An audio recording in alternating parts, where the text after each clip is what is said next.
What if I told you that hidden inside the Spider-Man Brand New Day trailer, I've spotted clues that connect Tony Stark to Dr. Doom, and somehow no one on the internet is talking about it yet?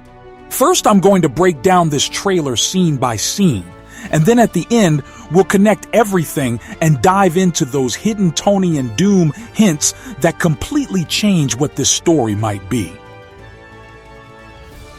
I kept replaying the opening shot of this trailer, and something about it didn't feel like just a stylistic choice. Peter Parker is sitting on the edge of a building, completely still, almost frozen, while the entire city appears upside down behind him. At first glance, it looks artistic, dramatic, even poetic. But the more I stared at it, the more I realized this isn't just about visuals. It's psychological. This is a direct representation of Peter's reality after everything that happened. His world hasn't just changed. It's inverted. Nothing is where it should be. No one remembers him. No one knows him.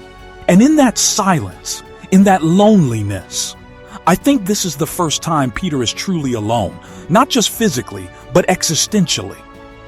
He's not even sure who he is anymore. And the way he just sits there, not swinging, not fighting, not even moving, it tells me something is deeply wrong. This isn't the energetic Spider-Man we know. This is someone who's tired. Someone who's questioning whether being Spider-Man even means anything anymore. Then we hear him speak, and honestly, this might be one of the most heartbreaking lines I've heard in any Spider-Man story. He says, "My name is Peter Parker. You don't remember me, but we used to know each other." And I paused right there. Because this isn't just dialogue, it's a confession. It's him trying to hold on to a past that no longer exists. I started connecting this moment directly to the aftermath of that memory-erasing spell. Everyone, MJ, Ned, happy gone from his life, at least in terms of memory. But what hit me harder is that Peter still remembers everything. He carries all those relationships, all those emotions, but he has nowhere to place them.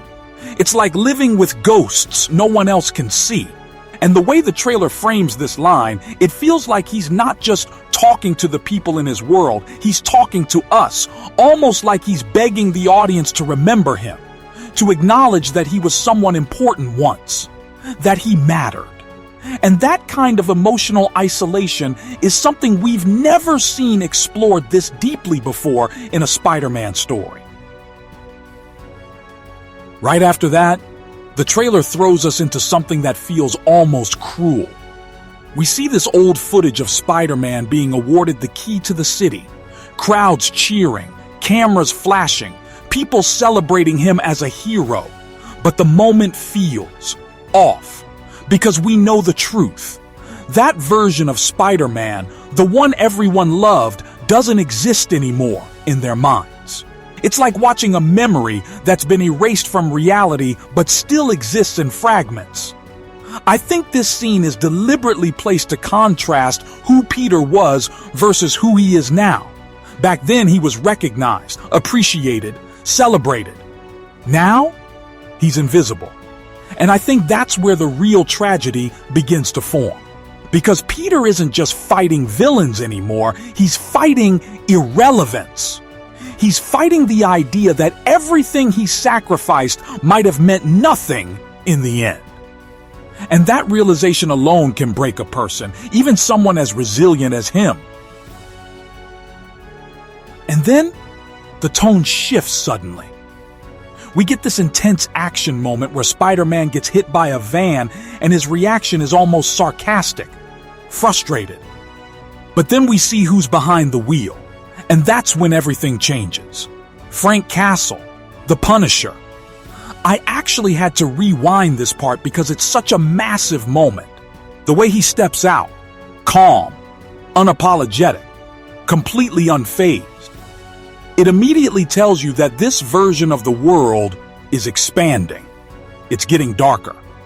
The Punisher isn't someone who believes in pulling punches. He doesn't joke. He doesn't hold back. And he definitely doesn't care about maintaining a heroic image.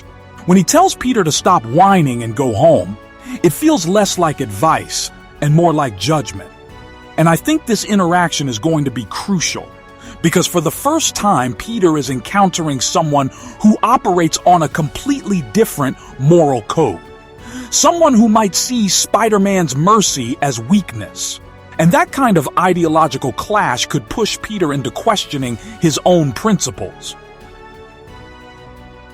But the most emotionally devastating moment in the trailer, at least for me, comes shortly after. Peter sees MJ again. She's at a party, laughing, smiling, living her life, but she's with someone else. And Peter is just standing there, holding flowers, frozen in place. I noticed how he doesn't step forward. He doesn't interrupt. He doesn't even call her name. He just watches. And then he slowly backs away. That one action says everything. He's choosing her happiness over his own pain. He could tell her the truth. He could try to remind her, but he doesn't. Because deep down, he knows that doing that would undo the sacrifice he made. And that's what makes this moment so powerful. It's not just about lost love, it's about choosing to stay forgotten. Choosing to be alone so that others can live peacefully. And that's the kind of heroism that doesn't get applause. It doesn't get recognition. It just hurts. Then things start to get strange. Peter begins experiencing these physical changes, and the way the trailer presents it is almost horror-like. He's pulling webs out of his hands in a way that looks painful, unnatural. There's a shot where he's stuck to a wall without his suit, almost like he's losing control over his own body. And that's when I started thinking this isn't just evolution, this is mutation. Something is going wrong. Something is pushing Peter beyond what he's supposed to be. And when he goes to Bruce Banner, asking what's happening to him, it confirms that this isn't something he understands or can control. Banner's reaction is serious, almost worried. And when he starts talking about DNA instability and life cycles, it introduces a terrifying idea. That Peter isn't just becoming stronger. He might be transforming into something else entirely.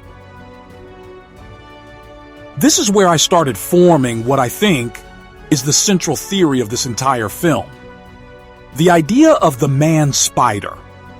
Not just as a visual transformation, but as a metaphor. Peter is losing his humanity piece by piece.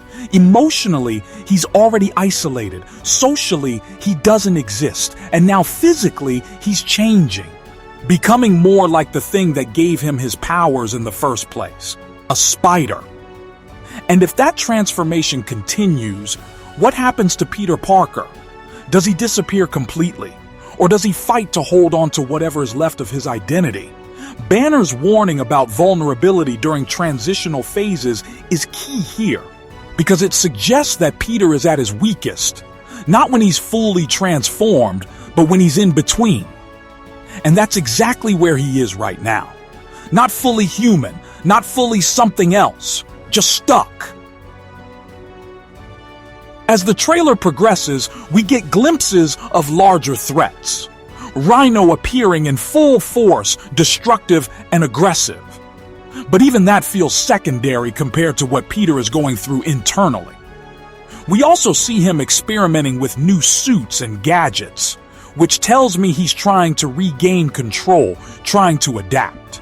But there's something different about the way he moves now. It's more aggressive, more instinctive, less like a hero, and more like a predator. And that shift becomes even more apparent in the final sequence where he's fighting these red-clad ninjas in what looks like a prison or underground facility. The choreography is brutal, fast, efficient, almost ruthless. This isn't the Spider-Man who pulls punches. This is someone who's starting to let go. And then there's that brief shot of Aunt May's grave. It's easy to miss, but it's incredibly important. The message on it about helping one person, meaning helping everyone, it's like a final anchor to who Peter used to be. A reminder of his values, his purpose. And I think that's going to be the emotional core of the film.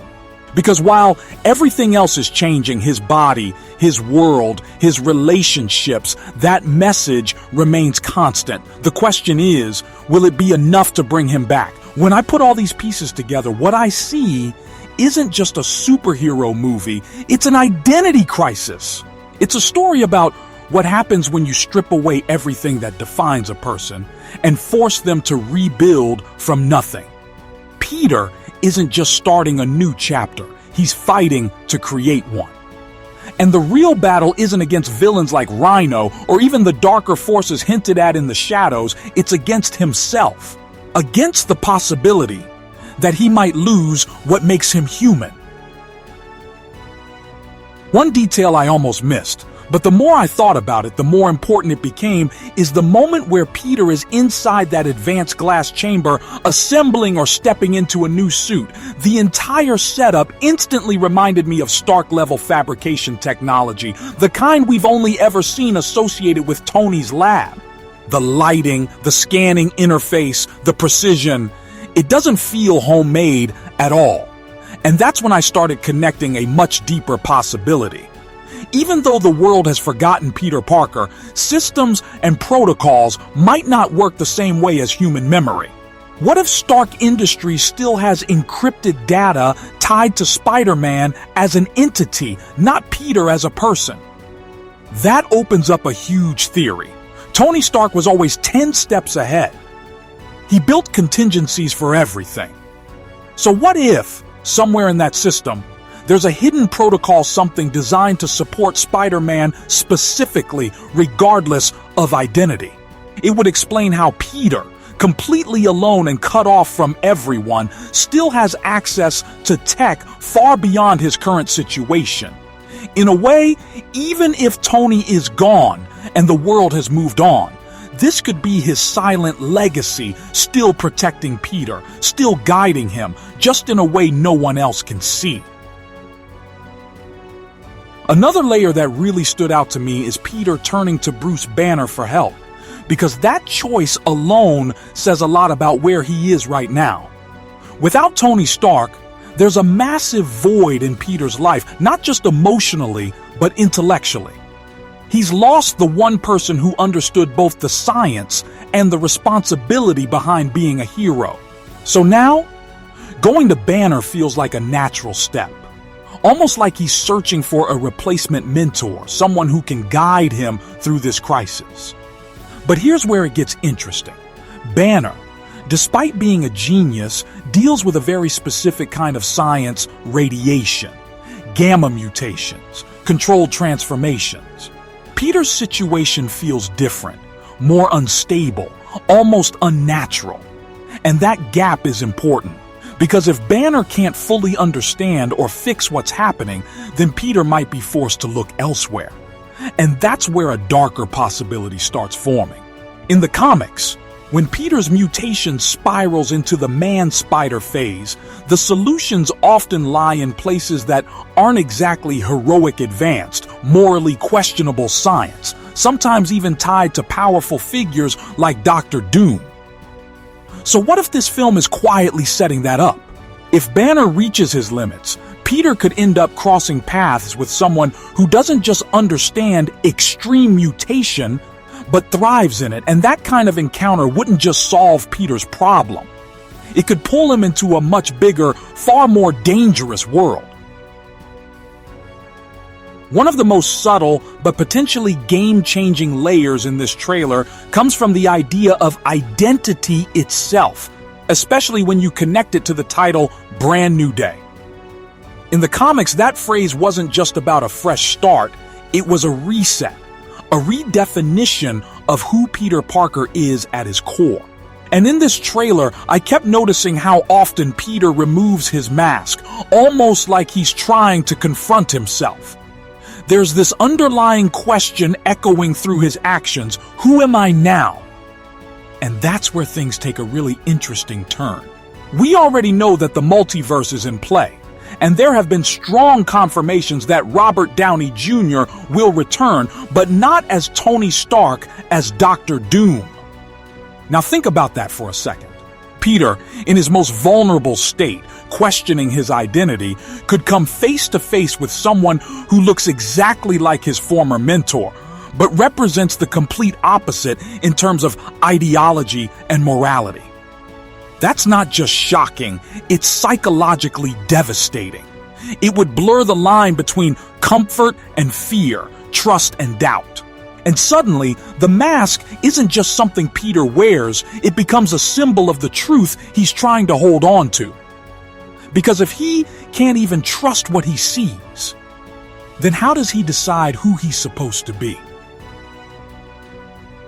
Another small but incredibly intriguing detail that I kept coming back to is that golden key to the city moment shown briefly in the trailer. On the surface, it looks like a simple award, a symbolic gesture to honor Spider-Man for his heroism.